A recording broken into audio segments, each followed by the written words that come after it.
اعوذ باللہ من الشیطان الرجیم، بسم اللہ الرحمن الرحیم۔ معزز ناظرین، programme D M question time کے ساتھ میں ہوں آپ کا میزبان شاہد جنجوعہ۔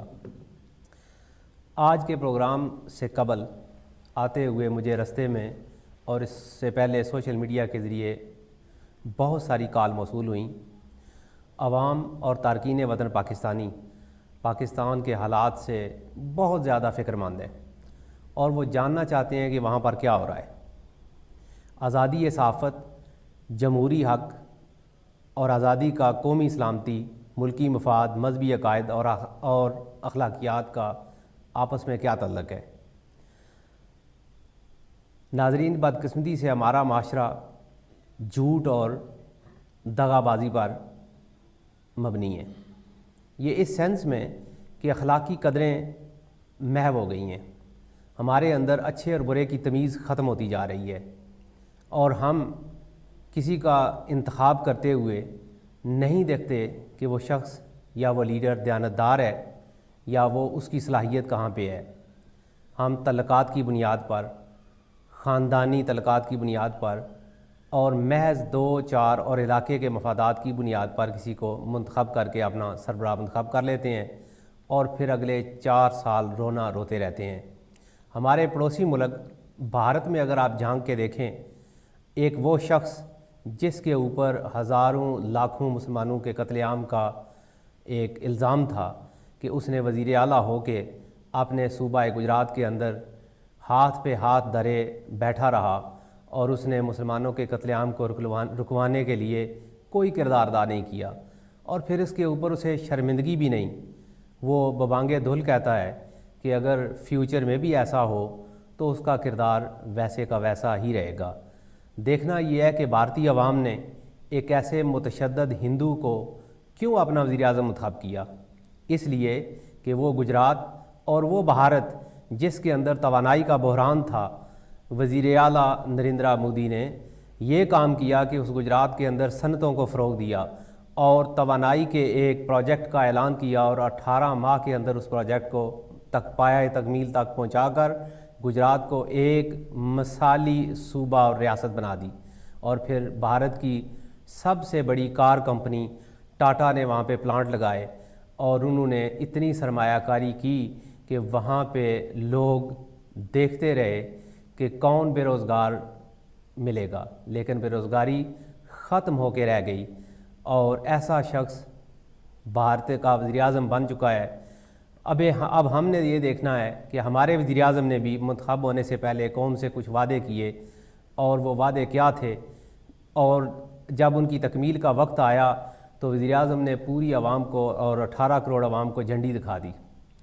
آج کے میرے اس پروگرام کے مہمان ہیں میرے ساتھ بیٹھے ہوئے جناب ڈاکٹر کیسر چشتی صاحب، نامور تجزیہ نگار ہیں، اور ان کے ساتھ جناب عبدالباسط صاحب جن کا تعلق پی ٹی آئی سے ہے اور پی ٹی آئی کے مرکزی لیڈر اور وائس پریزیڈنٹ ہیں۔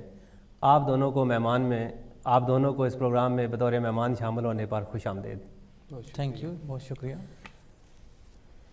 پروگرام کا آغاز ڈاکٹر صاحب اگر میں آپ سے کروں اور آپ سے پوچھوں کہ تھائی لینڈ اور پاکستان دونوں کے وزرائے اعظم کا آپس میں بڑا گہرا تعلق ہے، دونوں کی اپنی بزنس امپائر ہیں، مگر آج تھائی لینڈ کی فوج نے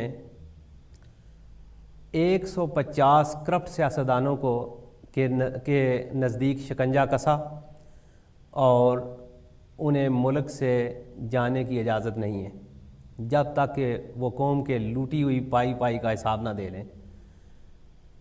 آپ سمجھتے ہیں کہ پاکستان میں بھی کرپشن، تھائی لینڈ میں بھی کرپشن، دونوں ملکوں کے اندر عوام جو ہیں وہ سڑکوں کے اوپر ہیں، لانگ مارچ ہو رہے ہیں، حالات بہت ملتے جلتے ہیں، کیا اقدامات بھی دفاعی اداروں کے ایک جیسے ہو سکتے ہیں؟ اگر اس پہ تو سادہ سا جو فارمولہ تو وہی لگتا ہے کہ بھئی اس سے پہلے نواز شریف صاحب پہلے بھی پرائم منسٹر تھے، اور اسی طرح ان پرائم منسٹر صاحبہ کے جو والد تھے ان کے اوپر بھی کو ہوا، نواز شریف پر بھی کو ہوا، دونوں ہم عمر ہیں اور دونوں کی بزنس امپائرز ہیں، اور اس پہ کوئی مبالغہ نہیں ہے کہ ان کی انٹرنیشنل لیول پر پارٹنرشپس ہیں۔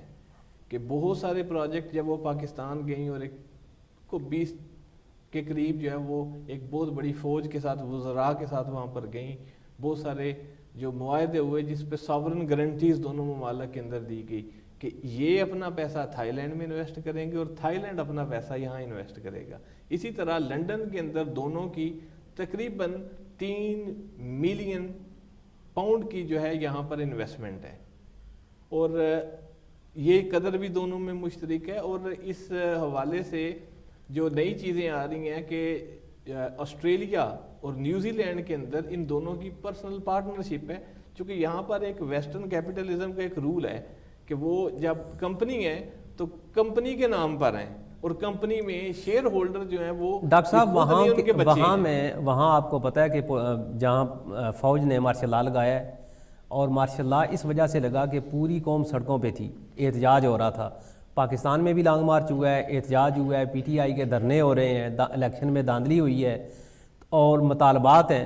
اگر 4 وہ حلقے جہاں پہ P T I re counting کا مطالبہ کر رہی ہے ثابت ہو جاتا ہے کہ دھاندلی ہوئی تھی, کرپشن ہوئی تھی اور ریگنگ ہوئی ہے, تو پھر آپ کیا سمجھتے ہیں کہ کوئی حکومت کا جواز رہ جائے گا ایسی صورتحال کے اندر؟ آپ فوج کے کردار کو کیسی نظر سے دیکھتے ہیں؟ مجھے پتہ ہے آپ ماشاء اللہ کے خلاف ہیں, لیکن اس کے 2 اینگل ہیں. ایک تو یہ ہے کہ انٹرنیشنلی اگر دیکھیں تو ڈیزائن تو یہی چل رہا ہے. اگر مصر ہو جائے, تھائی لینڈ ہو جائے, جو پہلا فارمولہ تھا نا ٹرکی والا وہ ختم ہو گیا, بلکہ ٹرکی کے اندر جو ہے وہ بڑی کنفرنٹریشن چل رہی ہے. انہوں نے ٹویٹر کو بند کیا, انہوں نے جو ہے وہ واٹس ایپ کو بند کیا, یوٹیوب کے اوپر ان کے جو ہے بہت سارے انہوں نے قدغن لگائی ہوئی ہے, اور وہ بہت ساری چیزوں کو فلٹر کر رہے ہیں.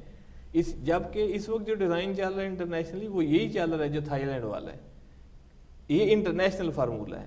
اگر لوکلی دیکھا جائے تو اس گورنمنٹ نے ڈیلیور نہیں کیا, اور سب سے جو بڑی بات اور افسوس کی یہ بات جو آئے روز بیان دے دیا جاتا ہے کہ تیسری قوت اور پھر کوئی خفیہ ہاتھ ہیں, یہ خفیہ ہاتھ اور تیسری قوت ان کے اوپر شکوک و شبہات یہ کس کی طرف اشارہ کرتے ہیں؟ دیکھیں, ایک تو اشارہ اندرونی طور پر تو ان کا یہی ہے کہ شاید ان سارے معاملے کے پیچھے جو ہے وہ پاکستان کی جو ہے وہ آرمی اور انٹیلیجنس سروسز ہیں, لیکن یہ نہیں دیکھتے کہ بھئی اس کے پیچھے ان کی اپنی کمزوریاں کتنی ہیں. اگر پنجاب اسمبلی کے اندر سارے سیاستدان اور اسمبلی ممبران آپس میں گتھم گتھا ہے تو کیا یہ فوج لڑائی کروا رہی ہے؟ فوج کسی کو لڑائی نہیں کروا رہی. ہوا یہ ہے کہ یہ گورنمنٹ بری طرح ناکام ہوئی ہے کسی بھی معاملے کو ٹیکل کرنے میں, خواہ وہ آرمی کے اوپر ایلیگیشن کا ہو, خواہ وہ حامد میر کا ہو, خواہ وہ جو لوکل جو آپ کے بجلی کے کرائسز ہیں. اب دیکھیں کہ اس سے بڑا کیا مذاق ہوگا کہ بھئی اتنے ارب کی جو ہے انہوں نے جتنا پیسہ لیا ہے وہ پاکستان کی تاریخ میں کسی گورنمنٹ نے اتنی جو ہے وہ باہر سے قرضے نہیں لیے اور اس کو ڈسکلوز نہیں کر رہے. وہ کہتے ہیں کہ یہ دوستوں نے دے دیے. تو اس کا مطلب ہے کشکول توڑنے کا جو وعدہ تھا وہ کشکول انہوں نے بجائے توڑنے کے بغل میں رکھا ہوا ہے. ڈاکٹر صاحب اگر آپ کی طرف عبدالباسط صاحب چلیں اور آپ سے یہ سوال کریں کہ اسلام آباد میں پی ٹی آئی کا دھرنا, دھاندلی کے خلاف احتجاج, پولیس کے ساتھ ہاتھا پائی, اور پھر دھکم پیل, پولیس کا لاٹھی چارج, اور پھر عمران خان صاحب کا یہ بیان کہ وزیر اعلیٰ خیبر پختونخوا ان سے بھی پنجاب پولیس نے رشوت مانگی ہے, اس کو آپ کس نظر سے دیکھتے ہیں؟ بسم اللہ الرحمن الرحیم. جنجو صاحب بہت بہت شکریہ آپ کا کہ آپ نے مجھے موقع دیا آپ کے پروگرام میں. دیکھیے, جب انصاف ختم ہو جاتا ہے یا انصاف نہیں ملتا پھر احتجاج شروع ہوتا ہے. پی ٹی آئی پچھلے 1 سال سے ہر فورم پہ ہم نے یہ بات اٹھائی ہے, اسمبلی کے اندر اٹھائی ہے, الیکشن کمیشن کو پٹیشنز لکھی ہیں, جو قانونی طریقے تھے سپریم کورٹ تک گئے ہیں کہ دیکھو بھائی نظر آ گیا ہے, پوری دنیا کہہ رہی ہے, جو جماعتیں جیتی ہیں یا جو ہاری ہیں سب کہہ رہے ہیں کہ دھاندلی ہوئی ہے. تو ہم نے پک کر لیے کہ چلو 4 حلقوں میں ایک کروا دو, اور جب دیکھیں تمام عدالتوں کا دروازہ کھٹکانے کے بعد بھی انصاف نہیں ملا, پھر ہمارے پاس صرف ایک ہی ہمارا جمہوری اور قانونی حق رہ جاتا ہے کہ ہم سڑکوں پہ قوم کو لائیں. اور یقین کیجئے جنجوعہ صاحب کہ میں آپ کے پروگرام کے توسط سے اپنے ناظرین کو بھی بتانا چاہ رہا ہوں، اور وہ لوگ جو سمجھ رہے ہیں کہ یہ تھوڑا سا وقتی طور پہ ایک جذباتی خان صاحب کا فیصلہ اور یہ بات ختم ہو جائے گی، یہ تو ایک لقمہ چکھایا گیا جو اسلام آباد کا جلسہ تھا. اب ایک پوری سیریز ہوگی. ہم اس وقت تک احتجاج کریں گے جب تک کہ ہمیں انصاف نہیں ملتا. آپ انصاف کس سے مانگ رہے ہیں؟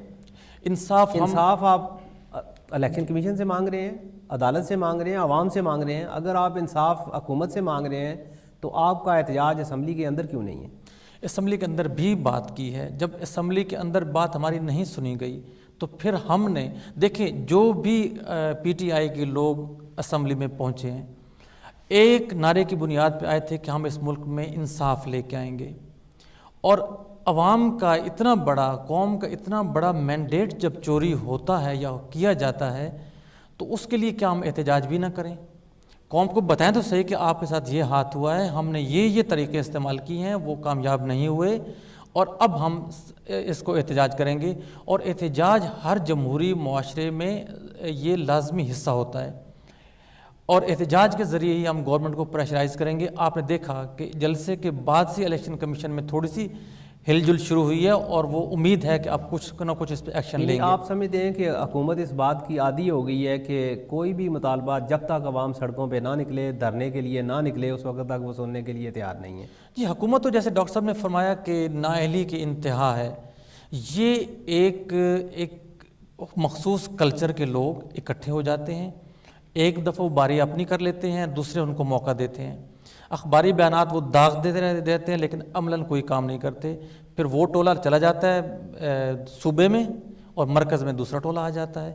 تو یہ تو اسٹیٹس کو کی جماعتیں جو آپ سے یہ سوال ہے کہ سابق چیف جسٹس افتخار چودھری صاحب، انہوں نے امریکہ کے اندر جا کے بھی عمران خان کو چیلنج کیا ہے کہ آپ انتخابات میں دھاندلی ثابت کریں، اور اگر آپ ثابت کر سکیں تو پھر وہ ذمہ داری لینے کو تیار ہیں. اس کے ساتھ جو ہے وہ افتخار صاحب نے، ٹی وی اینکر ہیں جیو کے، انہوں نے بھی عمران خان صاحب کو چیلنج کیا، اور ان کا چیلنج جو ہے وہ آئے روز چھپتا ہے کہ اتنے دن گزر گئے، عمران خان صاحب نے چیلنج قبول نہیں کیا. لیکن اسی گروپ کے ایک اور اینکر پرسن ہیں، جرنلسٹ ہیں حامد میر صاحب، انہوں نے ان کی کتاب کی تقریب رونمائی تھی. اس کتاب کے اندر انہوں نے خود کہا ہے کہ الیکشن کے اندر ریگنگ ہوئی ہے. یہ کیا ہے؟ یہ تو چور کی داڑھی میں تنکا. بھئی یہ الیکشن شفاف ہوئے ہیں یا نہیں ہوئے، اس کا فیصلہ ریٹائرڈ ہونے والا جج کیسے کر رہا ہے کہ بھئی آپ لے ہیں؟ یہ تو بنیادی طور پر وہ اس چیز کو ایڈمٹ کر رہے ہیں کہ انہوں نے اس کے اندر انٹروین کیا. یہ اگر اس پہ تو اس کے فیصلے جو ہے یا الیکشن کمیشن نے کرنے ہیں کہ شفاف تھا یا نہیں، یا جو ہے وہ ریٹرننگ آفیسرز نے کرنے ہیں، یا جو وہاں پر جو کمیشن بنے ہیں جو کیسز کے فیصلے کر رہے ہیں وہ جوڈیشل کمیشنز نے کرنے ہیں. یہ جو دو افراد ہیں یہ تو چونکہ دو افیکٹو پارٹیز ہیں.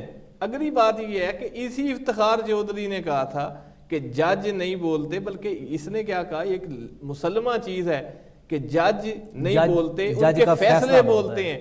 آج اس شخص کو بولنے کی ضرورت اس لیے محسوس ہوئی کہ اس دور میں عوام کی آنکھوں میں ایسا دھول جھونکا رہا، یہ بھی فیصلہ ہو گیا، یہ بھی ہو گیا، اتنے کروڑ آگے. لوگ کہتے ہیں کہ اخبارات کی شہ سرخیاں اور ہیڈ لائن جو ہیں وہ اعلیٰ عدلیہ کے ایوانوں کے اندر جو ہے وہ بنتی تھی. بس اس کے علاوہ اس چیف جسٹس نے اور کوئی نہیں کیا. اور جتنا نقصان عدلیہ کو اس نے پہنچایا ہے وہ میرا خیال ہے کسی نے نہیں کیا. یعنی ایک اوپر کی عدالت کے اوپر ایسے فیصلے کرنا، ایسی چیزیں ہوتا تو یہ کہ ایسے اقدامات کیے جائیں جیسے یہاں پر کنزیومر کورٹس ہیں، سموسے کی پٹیشن اس کے اوپر آپ لے رہے ہیں 100 موٹو ایکشن. یار 40,000 کیس وہاں پر پینڈنگ پڑے ہیں، ٹھیک ہے، لاکھوں کی تعداد میں کیسز پڑے ہیں، سموسے کے اوپر ایکشن ہو رہا ہے، اور عمران خان بار بار چیختے رہے، چلاتے رہے کہ الیکشن میں دھاندلی ہو گئی ہے اور آپ ری کاؤنٹنگ کروائیں. اس کیس کو نہیں سنا. اس کیس میں ایک اس میں تھوڑا سا اس شخص نے اس عدالت کے معیار کو اتنا نیچے کر دیا کہ یہاں جو ویسٹرن ممالک میں جو کیسز کنزیومر کورٹس لیتی تھی، پاکستان کی سپریم کورٹ وہ کام کرتی تھی. اور جس طرح کے ریمارکس یہاں کے، حتیٰ کہ یہاں پر بھی ایسے ریمارکس نہیں دیے جاتے آج تک. ابھی میرے دو احباب بیٹھے ہیں، کبھی آپ نے دیکھا کہ کبھی کسی اخبار کے اندر سرخی لگی ہو کہ بھئی فلاں چیف جسٹس نے ایسا کیا یا فلاں جج نہیں کرتے، ان کے فیصلے کرتے ہیں کام. ایک سیاسی شخص تھا. عبد الباسط صاحب، اگر آپ سے میں یہ سوال کروں کہ یو کے کا چیف جسٹس اور یو کے کی انٹیلیجنس ایجنسی کا سربراہ کون ہے، تو میرا خیال ہے آپ کے علاوہ بھی بہت سارے لوگ وہ نام بھی نہیں جانتے ہوں گے. لیکن پاکستان میں ایک ادارہ جو ہے وہ ان کی پکچرز 8 گھنٹے جو ہیں وہ ٹیلی ویژن کے اوپر انہیں چور بنا کے، انہیں مجرم بنا کے دکھاتا رہا. اس کے اوپر آپ کیا کہتے ہیں کہ یہ جائز تھا؟ اور پھر جس نے جو اس کا مین سرغنہ ہے اس کو تو پوچھنے کے لیے عمران خان صاحب گئے اور کہا کہ یہ میرا سب سے بڑا پسندیدہ اینکر ہے. دیکھیے یہاں پہ دو باتیں ہیں. ایک آتی ہے بات آزادی صحافت کی، اور دوسری بات آتی ہے ہماری قومی سلامتی کی. بڑا ڈیلیکیٹ مسئلہ ہے. جس طرح سے پاکستان میں اس کو اچھالا گیا ہے اس طرح نہیں ہونا چاہیے تھا. اگر ہماری ISI جو ہے یہ سینٹر آف گریوٹی ہے ہماری آرمی کی، اور آرمی سینٹر آف گریوٹی آپ کی اوور آل سیکورٹی کی ضمانت ہے. ISI کچھ بھی نہیں ہے، وہ تو افواج پاکستان کا ایک ذیلی ادارہ ہے. لیکن انٹیلیجنس جیسے انسان کے بدن میں جو آنکھ کا کام ہوتا ہے، ایجنسیز اپنی سیکورٹی فورسز کے ساتھ جو ایجنسیز ہوتی ہیں انٹیلیجنس، وہ آنکھ کا کام کرتی ہیں، وہ انفارمیشن. عبد الباسط صاحب، آپ کیا مطالبہ کرتے ہیں کہ جیو کے اوپر پابندی لگنی چاہیے یا کیا کرنا چاہیے؟ جی، آپ کیا ہمارا سٹانس بڑا کلیئر ہے، بہت کلیئر ہے. وہ یہ ہے کہ جیو بطور ادارہ اس کو بند نہیں ہونا چاہیے. دیکھیے انہوں نے بہت بڑی 3 مسٹیکس کی ہیں. حامد میر والے مسئلے کو انہوں نے غلط ٹیکل کیا ہے، توہین اہل بیت جو کیا ہے بہت غلط کیا ہے. آپ ذرا فنگر ٹپ کے اوپر کاؤنٹ کریں کہ کس کس کو آپ مطالبہ کر رہے ہیں کہ ہٹایا جائے. ہمارا مطالبہ یہ ہے کہ جو ادارے کا سربراہ میل شکیل الرحمان ہے، وہاں سے لے کے اور پروگرام کے پروڈیوسر، بلکہ اس کے جو اندر پارٹیسپینٹس تھے، جو توہین اہل بیت کا جو پروگرام ہوا تھا، یا جو ISI کی جو توہین کی گئی ہے، یا جو حامد میر کے مسئلے کے انہوں نے ملالہ پارٹ 2 بنانے کی کوشش کی ہے، تو ان تینوں معاملوں پہ اور الیکشن ریگنگ پہ جو انہوں نے ایک سپیچ ویسے نشر کر دی تھی، ابھی 18% رزلٹ اناؤنس ہوا. آپ یہ کہنا چاہتے ہیں؟ ہم یہ کہنا چاہ رہے ہیں کہ ان تینوں یا چاروں معاملات کے اندر جو لوگ ملوث ہیں ان کو پاکستان کے قانون کے مطابق سزا دی جائے. اگر سزا دیکھیں، سزا و جزا کا جب تک معاملہ نہیں کرتے ہیں، حکومت تو دیکھیں حکومت سے کر رہے ہیں. حکومت جو ہے، آپ پرویز رشید صاحب ہیں، ان کا آپ بیان پڑھیں، رانا ثناء اللہ کا بیان پڑھیں، تو وہ تو ایسا لگتا ہے کہ جیسے وہ کسی ادارے کے ڈائریکٹر ہیں. وہ تو اسٹیٹ منسٹر لگتے ہی نہیں ہیں. تو آپ مطالبہ کس سے کر رہے ہیں؟ مطالبہ اسی لیے تو احتجاج کیوں کر رہے ہیں. میں نے اپنا اوپننگ جو سینٹنس میرا یہی تھا کہ جب انصاف نہیں ملتا تو پھر احتجاج ہوتا ہے. ہم احتجاج اسی بات پہ تو کر رہے ہیں. عبد الباسط صاحب، پاکستان میں اصل ایشو یہ ہے کہ عوام کو بنیادی حقوق حاصل نہیں ہے. جی بالکل. اور سب سے بڑا مسئلہ بنیادی حقوق کا ہے. 6.5 سال گزر گئے ہیں، جمہوری حکومت سپریم کورٹ کے آرڈر کے باوجود بلدیاتی الیکشن نہیں کروا رہی. عمران خان صاحب نے وعدہ کیا تھا کہ وہ اگر منتخب ہو گئے تو 90 دنوں کے اندر وہ انتخابات کروا دیں گے. اب کیا ہوا؟ اب کہاں گئے انتخابات؟ جی، جب کہاں گئے نعرے؟ کورٹ آرڈر کے سامنے آخر ہماری جو پارٹی ہے، ہم اسمبلی میں بیٹھے ہوئے ہیں، ایک صوبے میں ہماری گورنمنٹ ہے، کورٹ کے جب آرڈر آ جاتے ہیں وہاں پہ ہاتھ بند جاتے ہیں. ہم نے جو وعدہ کیا تھا اس پہ آج بھی قائم ہے. بایو میٹرک سسٹم KP کے اندر تقریباً مکمل ہو چکا ہے. جب بھی بلدیاتی انتخابات ہوں گے انشاءاللہ وہ بایو میٹرک سسٹم پہ ہوں گے اور دھاندلی کا کوئی شائبہ نہیں ہوگا. جو ہمارا پارٹ تھا وہ ہم نے کر دیا ہے، لیکن اس میں بدقسمتی سمجھے ہماری کہ دھاندلی کی وجہ سے ہمیں صرف ایک صوبے تک محدود کر دیا گیا ہے. اگر ہماری وفاق میں گورنمنٹ بنتی تو میں آپ کو یقین دلاتا ہوں کہ 90 دن سے زیادہ نہ گزرتے، کیونکہ بلدیاتی انتخابات بنیادی طور پہ یہ گورنمنٹ ہوتی ہے. اور ظلم یہ ہے ہمارے جو یہ ٹولے، میں بار بار ان کا ذکر کر رہا ہوں، جو لٹیرے اوپر بیٹھے ہیں، یہ بلدیاتی انتخابات کو ماننے کے لیے تیار نہیں ہے. 1.5 سال گزر گیا ہے. 1.5 سال کے اندر اگر PTI کی پروگرس یہ ہے کہ وہ اپنے صوبے کے اندر بلدیاتی انتخابات نہیں کروا سکے، اور اگر ان کے پاس پورا پاکستان ہوتا تو انہیں تو پھر 150 سال لگ جاتے بلدیاتی انتخابات کے اندر. دیکھیں PTI کے بارے میں ایک اور، چونکہ اتنے بڑے میڈیا جائنٹ کے سامنے اگر آنکھ اس سے ملا کے کھڑے ہو جاتے ہیں تو بہت سے آپ کو مسائل کا سامنا کرنا ہوتا ہے. میڈیا نے اس طریقے سے کوریج نہیں دی جس طرح سے ہونی چاہیے تھی. PTI پچھلے سال، میں UK کی مثال دیتا ہوں، پچھلے سال جب الیکشن ایئر تھا ایک ہائپ کریٹ کی ہوئی تھی پوری دنیا میں PTI کی، اور اس وقت ہمارے ممبرز تھے، پیڈ ممبرز تھے 3000. الیکشن گزرنے کے 1 سال کے بعد آج ہمارے پیڈ ممبرز ہیں 5000. صرف یو کے اندر 2000 پیڈ ممبرز کا اضافہ ہوا ہے. تو اس کا مطلب یہ ہے کہ پی ٹی آئی نے کوئی نہ کوئی تو ایسا کام کیا کہ لوگ ابھی تک اس میں شامل ہو رہے ہیں. یہی حال پاکستان کے اندر ہے. پاپولیرٹی کم نہیں ہوئی. وہاں الحمدللہ جو کے پی کے اندر جو بنیادی ہم نے لیجسلیشن کر دی ہے, جو سمجھدار لوگ ہیں اور جو سمجھتے ہیں اس بات کو کہ پی ٹی آئی کس طرف صوبے کو لے کے جا رہی ہے, وہ سمجھ رہے ہیں کہ لیجسلیشن بیسک چیز ہوتی ہے, اس کے بعد پھر امپلیمنٹیشن اور سسٹم اس کے بعد ڈیولپ کیا جاتا ہے. خیبر پختونخوا کے اندر جو ہے وہ بہت سارے ترقیاتی کام ہوئے ہیں, ان کا عبدالباسط صاحب ذکر کر رہے ہیں. پنجاب کے اندر میٹرو ٹرین اور دوسرے ترقیاتی منصوبے, کیا ان کے لیے لاہور کے علاوہ کوئی اور شہر وزیر اعلیٰ پنجاب خادم اعلیٰ کو نظر نہیں آتا؟ اور دوسری بات یہ ہے کہ اربوں ڈالر کا قرضہ لے کر پنجاب کے اندر اور صرف لاہور کے اندر میٹرو ٹرین کا منصوبہ جاری ہے. آپ مجھے یہ بتائیں, ایک وقت تھا کہ لاہور میٹرو ٹرین کے ذریعے منگلا تک جڑا ہوا تھا, اور وہ میٹرو ٹرین کہاں گئی؟ فیض احمد فیض کا ایک شعر ہے کہ فیض اندازے بیاں بات بدل دیتا ہے, ورنہ دنیا میں کوئی بات نہیں. یہ جو جس طرح سے یہ حکومت کرتے ہیں, یہ احمد ندیم قاسمی کا ایک مضمون ہوا کرتا تھا, یعنی وہ ایف ایس سی کی اردو کی کتاب کے اندر دور و عام, یعنی علامتی چیزیں. جو مسلم لیگ نون ہے یہ ایک علامتی طور پر سارے کام کرتی ہے. اب انہوں نے ایک چھوٹی سی انہوں نے بس چلائی, میٹرو بس, اور پورا الیکشن انہوں نے ہائی جیک کیا, اور پورے الیکشن کی بیس ہی وہ تھی. اس سے پہلے یلو کیب تھی, اس کے اوپر وہ بیس کر رہا تھا. جہاں تک تعلق ہے وہ منگلا تک, اس وقت اگر مجھے سارے واقعات یاد ہیں, بلکہ میں نے پڑھ رکھے ہیں سارے, اس کے دستاویزات دیکھے ہیں, اپنی آنکھوں سے دیکھی. وہ ریل جو ہے اس وقت اتفاق فاؤنڈری کو ساری کی ساری جو ہے وہ بیچی گئی, اور اس وقت نواز شریف صاحب وزیر خزانہ تھے پنجاب کے, اور اتفاق فاؤنڈری چونکہ اسی وقت ڈی نیشنلائز ہوئی, اور ڈی نیشنلائز ہونے کے بعد سب سے بڑی جو اس کو کھیپ ملی وہ یہ ساری پٹڑی تھی. اور اس کا منصوبہ یہ تھا کہ منگلا سے آگے, یہ چونکہ بہت سیکیورٹی کے کچھ کلیئرنس رہتے تھے, ورنہ اس کا پلان یہ تھا کہ اس نے میرپور آزاد کشمیر تک جانا تھا, اور اس نے لنک کرنا تھا میرپور, اور پھر اس سے آگے جو ہے اس نے پونچھ, چونکہ یہ جو لائف لائن ہے ہماری آرمی کے لیے, جو چیزوں کو موبلائز موو کرنے کے لیے, اگر برادر ملک کے ساتھ کوئی مسئلہ ہوتا ہے تو اس صورت میں آرمی کی, پاکستانی فوج کی منگلا سے لے کر پنجاب کے دل تک اور دوسرے علاقوں تک سپلائی لائن, گویا آپ یہ کہنا چاہتے ہیں کہ وہ کاٹ دی گئی؟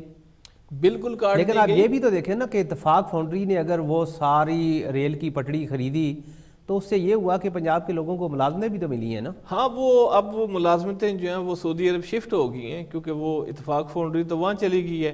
جو پنجاب کے اندر تھی وہ اس کو انہوں نے اس کو جو ہے نا اس کا حجم جو ہے اس کو چھوٹا کر کے انہوں نے سیل کر دی ہے, اور جو اصل اتفاق فاؤنڈری ہے وہاں چلی گئی ہے. لیکن اس کے اوپر آپ دیکھیں اسٹریٹجیکلی, ایک تو ملک کے جو سرکاری راز ہیں اس کو نقصان پہنچا, پھر اس کے سرکاری ایسٹ, یعنی میں ذاتی طور پر اس کا گواہ ہوں. آپ یہ کہنا چاہتے ہیں کہ خادم اعلیٰ کا جو وین ہے وہ پٹڑی لینے کے بعد جو ہے وہ پھر ان کا وین جاگا اور انہیں احساس ہوا کہ یہ ہونی چاہیے تھی؟ ان کا تو وین ہے ہی نہیں ہے, یعنی یہ بنیادی طور پر یہ کمیشن کے چکر ہیں. آپ اس پہ اس سے اندازہ کر لیں. ڈاکٹر صاحب آپ سے ہماری گفتگو جاری رہے گی, ابھی ایک چھوٹی سی کمرشل بریک لیتے ہیں, اور کمرشل بریک کے بعد جو ہے وہ پھر یہ ہمارے سوالات کا سلسلہ آپ کے ساتھ جاری رہے گا.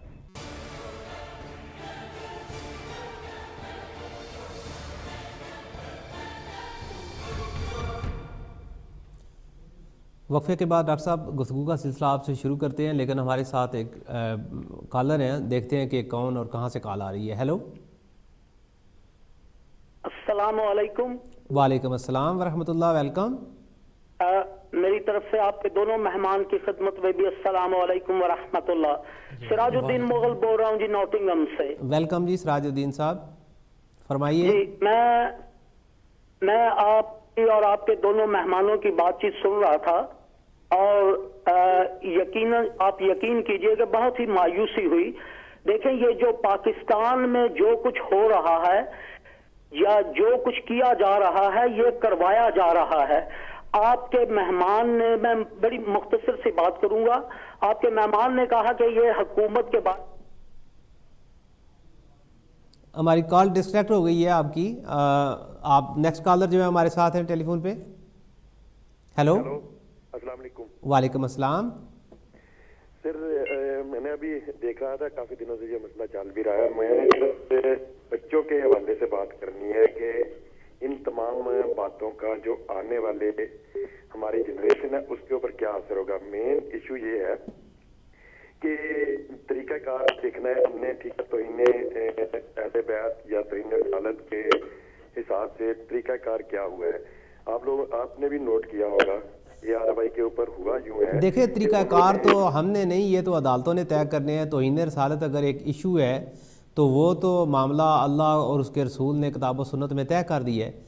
جی میں یہی کہنا چاہتا تھا. یہی بہت بڑی میں بات آپ سے کہنے لگا تھا کہ انہوں نے جس طرح دیکھیں چاند کے اوپر تو ہمارے جو ہے نا وہ ٹھیم ہوتے نہیں ہیں. وہاں پہ چینل نے یہ کیا کہ ابھی ایک توہین ہوئی ہے، ابھی ایک فتویٰ آ رہا ہے، ہم ناظرین کو بتائیں گے. 2-3 گھنٹے اس فتوے کا چلتا رہا وہاں پہ کہ ایک فتویٰ آنے والا ہے، فتویٰ آ رہا ہے، علماء فتویٰ دینے لگے ہیں. اس قدر میں کہتا ہوں کہ یہ اس قدر دیکھیں اس طرح تو پھر کسی کو بھی گلی میں پکڑ کے. مین چیز جو یہ ہے کہ ایک اسٹیٹ کے اندر جہاں پہ اسلامی نظریاتی کونسل ہے، جہاں پہ شرعی عدالت ہے، جہاں پہ سپریم کورٹ ہے، جہاں پہ آئین ہے، قانون ہے، ایسے ملک کے اندر ایک پیرالل نظام فتووں کا. اور پھر وہ اس طرح ویسے نہیں، میں اس کو دیکھیں یہ تو 18 کروڑ عوام ہیں. آپ کا موقف ہم تک پہنچ گیا ہے، آپ کا موقف پہنچ گیا ہے، اور اچھی بات ہے آپ نے جو آپ کے دل میں تھی آپ نے وہ کہہ دی ہے. ایک اور اس کے اندر ایک اور آخری بات، دو لفظ ایک چیز ایڈ کروں گا. جسٹ آپ میری ایک چیز سن لیں. عمران خان کے خلاف بھی ایک فتویٰ آیا تھا جب ووٹنگ ہوئی تھی. اس فتوے کے بارے میں پھر ان کا کیا خیال ہے؟ جی بالکل ٹھیک ہے، یہ بات ہم ان سے اب اپنے مہمان سے ضرور پوچھتے ہیں. ڈاکٹر صاحب ایک بات ہے کہ وینا ملک انڈیا کے اندر نوڈ پکچر بنواتی ہے، پھر وہ واپس اپنے وطن کے اندر آتی ہے اور یہاں پہ اس کو بڑا ہائی لیول پروٹوکول دیا جاتا ہے. یہ پروٹوکول بھی سپانسر تھا. کس کا سپانسر تھا یہ جتنے باخبر لوگ ہیں انہیں پتہ ہے. اسی طرح کا واقعہ ایک ایران کے اندر بھی ہوتا ہے. ایران کی ایک اداکارہ ہے، اس نے نوڈ پکچر بنوائیں، اور نوڈ پکچر بنوانے کے بعد یہ 2012 کا واقعہ ہے کہ ایرانین گورنمنٹ نے اس کو پروٹوکول نہیں دیا. پوری ایرانی قوم اس کے خلاف ہو گئی، اور وہ بالکل اس کے اوپر ان کا ایک موقف تھا کہ ایسا بندہ جس نے اسلام کی توہین کی ہو، جس نے ایرانین ثقافت اور کلچر اور مسلمانوں کی اور ملک کی دوسرے ملکوں کے اندر رہ کے بے عزتی کروائی ہے اور اس نے ان کا تمسخر اڑایا ہے، اس کے اوپر انہوں نے بین کر دیا، حتیٰ کہ اس کی ایرانین نیشنلٹی کینسل کر دی. لیکن پاکستان کے اندر یہ کیا ہو رہا ہے؟ میں اپنے ان کالر کا بھی سوال ساتھ میں لے لیتا ہوں. یہ آپ پورا معاملے کو دیکھیں، ان کی جو گریونس ہے سمجھ میں بھی آتی ہے. اب اس پورے معاملے میں آپ دیکھیں کہ حکومت تھی کہاں پہ. 8 گھنٹے سارا معاملہ چلتا رہا، بعد میں وہ ملنے چلے کہ ٹھیک ہے ملیں. اس کے بعد ہم غلیل والوں کے ساتھ نہیں ہیں، دلیل والوں کے ساتھ ہیں. یعنی یہ سارے معاملات میں یہ چیزوں کو پکاتے رہے. پھر اس کے بعد رول آف لا نہیں ہے. فتویٰ اس وقت آتا ہے جب آپ کا جو ہے پینل کورٹ اپنے کام کر رہی ہو. تو کبھی بھی علماء نے عام طور پہ فتوے نہیں دیے. عام طور پر اسی وقت انٹرونشن ہوتی ہے، چونکہ ظاہر ہے کہ بھئی اس کے کچھ معاملات ہیں. آپ آزادی رائے کا حق ہے، آپ اس کے اوپر اپنا ذاتی رائے دے سکتے ہیں. اگر آپ کسی عالم دین سے پوچھیں گے تو عالم دین کی جو بات ہے وہ اپنی بات نہیں کر سکتا. وہ جب بھی بات کرے گا وہ مذہبی حیثیت سے کرے گا، اور مذہبی حیثیت سے جب وہ اسلامک لا کے اسلامک جورسپروڈنس کا اسٹوڈنٹ ہے تو پھر اس کی بات فتویٰ ہی ہوگی. اگلی بات یہ ہے کہ اس پر جب پورے معاملے کے اندر حکومت موجود ہی نہیں تھی تو اس پہ تو ظاہر ہے کہ ایک اسلامک رولنگ آئی ہے، اور اس پہ گھبرانا نہیں چاہیے کہ بھئی یہ رولنگ آئی ہے اور یہ فتووں کا بازار گرم ہو گیا. بھئی اسلامک رولنگز جو ہیں وہ ہر معاملے میں اسی وقت اس پر آپ کا اعتراض ہوگا جب آپ کے ادارے فنکشنل نہ ہو. اب یہ چھوٹا سا معاملہ ہے، پیمرا کا رول موجود ہے. اگر ملک کے اعلیٰ اداروں کی بے عزتی ہو رہی ہے، ان کا تمسخر اڑایا جا رہا ہے، انہیں مجرم بنا کے پیش کیا جا رہا ہے، تو وہاں پہ بھی حکومت غائب ہے. اور اگر اسلام اور ایمان کے اوپر عقائد کا تمسخر اڑایا جا رہا ہے تو وہاں بھی حکومت غائب ہے. تو حکومت کر کیا رہی ہے؟ آپ کیا سمجھتے ہیں کہ کیا یہ کھیل کون سا کھیلا جا رہا ہے؟ یہی تو دیکھنے والی بات ہے. اس سارے معاملے کے اندر ایک گروپ اتنا بڑا ہو جاتا ہے کہ وہ لا سے اوپر چلا گیا, یعنی کنگ میکر بھی اس حد تک چلا گیا کہ جو چھوٹ جو ہے وہ مشرف کو نہیں ہے, جو ہیڈ آف اسٹیٹ تھا, ٹھیک ہے, جس نے 11 سال حکومت کی, جس کو اسی سپریم کورٹ نے خود آئین کے اندر امینڈمنٹ کی, اس کو نہیں. آپ اس کے اندر ایک پیمرا کے پاس ایک ان کی پرسنل اتھارٹی ہے کہ وہ کوئی بھی ڈیسیژن دے دیں اور اس پر حکومت کو وہ ڈیسیژن لینا چاہیے. ڈاکٹر صاحب آپ یہ دیکھیں کہ ایک اور بات یہ ہے کہ ہماری اعلیٰ افواج جو ہیں, ہمارے سیکیورٹی ادارے, انہوں نے بڑا ایکشن لیا ہے اور دہشت گردوں کے خلاف ایک بڑا کامیاب آپریشن کیا ہے پچھلے 3 دنوں کے اندر, جس میں سینکڑوں دہشت گرد جو ہے وہ پکڑے گئے ہیں. لیکن ان کی پذیرائی کے لیے, ان کی دلجوئی کے لیے, ان کی حوصلہ افزائی کے لیے کسی وزیر, کسی منسٹر, کسی مشیر کا, حتیٰ کہ اپوزیشن کا اور عمران خان صاحب کا بھی کسی کا کوئی بیان نہیں آیا. اس پہ پہلے تو تحدیث نعمت کے طور پر ایک بات کہوں کہ شاید آپ کو یاد ہو کہ دسمبر کے اندر, آخر دسمبر میں ایک ہی دن آپ کا آرٹیکل چھپا اور اس دن 4 کالمی جو ہے وہ سرخی میرے نام سے لگی, جس میں کہا گیا کہ اس پورے معاملے کا حل جو ہے وہ آپریشن ہے. اور اس کے اوپر ایک بات اور جو میں نے کہی وہ یہ تھا کہ 15 فروری جو آرمی نے ان کے لیے ڈیڈ لائن رکھی تھی کہ یہ ٹائم ہے آپ کے لیے ڈیسائیڈ کرنے کا, کہ آپ اس وقت تک ڈیسائیڈ کریں, اگر اس کے بعد جو ہے وہ پھر وہ خود کریں گے. اس کے 15 فروری تک جب انہوں نے ڈیسائیڈ نہیں کیا تو پھر اس کے بعد اب ایک قبر کھدی ہوئی ہے اکتوبر تک یا شاید شروع نومبر تک ایک قبر ہے. اس کے اندر اب کون جاتا ہے, وہ قبر اتنی بڑی ہے کہ اس کے اندر 500 افراد جائیں گے, یا اس طرف سے حکومت کے جائیں گے یا اس طرف سے آرمی کے جائیں گے. اب یہ دیکھیں کہ اس سارے معاملے کے اندر کون جیتتا ہے. بالکل ٹھیک ہے. عبدالباسط صاحب جی, آپ یہ بتائیں کہ مولانا فضل الرحمان صاحب کا بیان آتا ہے کہ حکومت, اور یہ ان کا اشارہ فوج کی طرف ہے کہ یہ آگ اور خون کا کھیل کھیلا جا رہا ہے, اور حکومت, بلکہ وہ حکومت کے تو فیور کے اندر ہیں, وہ خفیات, تیسری طاقت, دوسری طاقت, یہ اشارہ ان کا کس کی طرف ہے؟ اور وہ یہ بار بار کیوں کہتے ہیں کہ وہ مذاکرات کے اندر مخلص ہی نہیں تھے اور اسی وجہ سے میں مذاکرات کے اندر بھی شامل نہیں ہوا؟ آپ بتائیں کہ مذاکرات کے اندر تو عمران خان صاحب بھی شامل نہیں ہوئے تھے, تو کیا عمران خان صاحب بھی یہ سمجھتے ہیں کہ ان سارے مذاکرات کے اندر تیسری طاقت جو ہے وہ مخلص نہیں تھی؟ جی نہیں, ایسا بالکل تاثر پی ٹی آئی میں نہیں پایا جاتا. تیسری طاقت یہ جو اگین وہی گزارش کروں گا کہ جو اسٹیٹس کو کی جماعتیں ہیں, ضروری نہیں کہ وہ 2 پارٹیاں, پیپلز پارٹی اور نون لیگ ہو, اس میں مولانا صاحب کی جماعت بھی شامل ہوتی ہے. یہ وہ لوگ ہیں جو بنیادی طور پہ ان کی سیاست کا مقصد صرف اقتدار ہوتا ہے.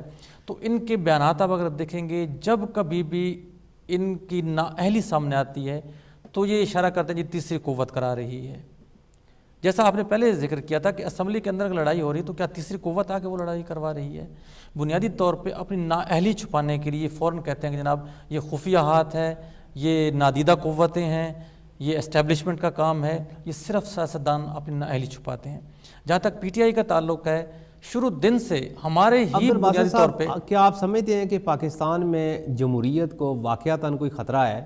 اور اگر وہ خطرہ ہے تو کیا اس خطرے کی بنیاد آپ ہیں یا ڈاکٹر طاہر القادری صاحب کا دھرنا اور احتجاج ہے؟ دیکھیں, بنیادی طور پہ جمہوریت کو اگر خطرہ ہے تو دھاندلی سے آئی ہوئی حکومت سے خطرہ ہے. یاد رکھیے کہ جو حکومتیں دھاندلی کی بنیاد پہ بنتی ہیں, جو عوامی مینڈیٹ لے کے نہیں آتی, اگر وہ